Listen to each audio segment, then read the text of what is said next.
All right. Can you comment?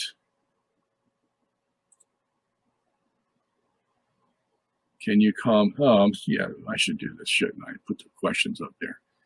Can you comment on why you reject penal substitutionary atonement? Oh, Scott, we got to go through this again, huh? Because there's nothing legal about the atonement, okay? It's purely a voluntary decision by the Son to restore the honor and appease the Father's wrath. And the Father voluntarily accepts it from the Son. There's no legal requirements at all.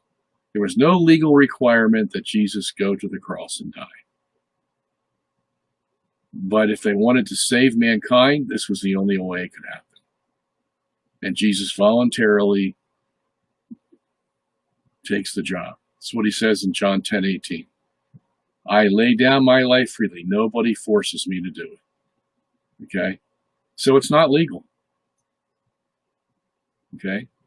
And if it's not legal, that is, it's not required, then there's no specific punishment that's required. The only thing that God is looking for is that whatever is sacrificed to match his majesty. That's what he's looking for. And that would at least take a sinless man who devoted his life to God and is now offering his life to restore the honor that the Father lost when the first man, Adam, had made God look like a fool by siding with the devil and making God look like he was the devil. God lost his honor.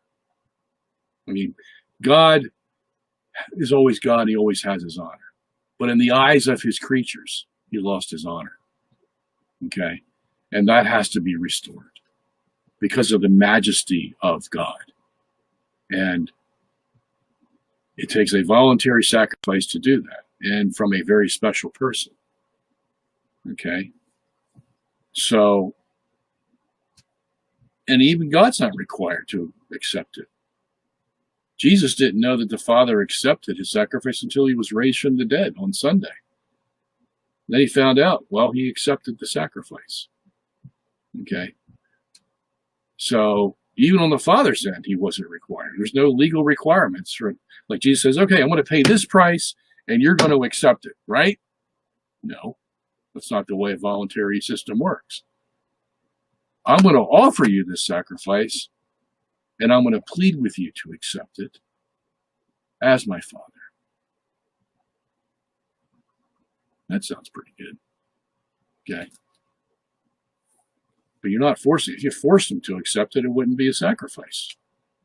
It would be worth nothing if he was forced to accept it. Okay? That's the whole thing about a sacrifice. You do the sacrifice hoping that the one you're doing it for is going to accept it, but he's not required to accept it. Okay? Neither is the one who's giving the sacrifice required to give the sacrifice. Okay? So, again, totally voluntary. There's nothing legal about it. There's no penal substitution. In other words, Jesus isn't paying for anybody's sins. He can't pay for anybody's sins. The price for anybody's sins is eternal damnation. And Jesus, of course, is not going to suffer eternal damnation. Otherwise, he'd still be in hell for eternity, paying for our sins. No, that's why he would accomplish the whole thing in 3 days. A voluntary sacrifice can be accomplished in 3 days, but not a penal substitution. Okay, that would take an eternity. And so somebody would come in and say, well, the fact that it's an infinite sacrifice, that means Jesus could suffer the eternal damnation in the course of 3 days. That's absurd. Okay? That's what Calvin used to think. And it's absurd. And that's because you started out on the wrong foot, thinking that Christ died for the elect. only, instead of the whole world, as the Bible clearly teaches. Okay? Of course, when you start out in the wrong foot, everything you say after that's going to be wrong or tainted in some way. Okay? So, can't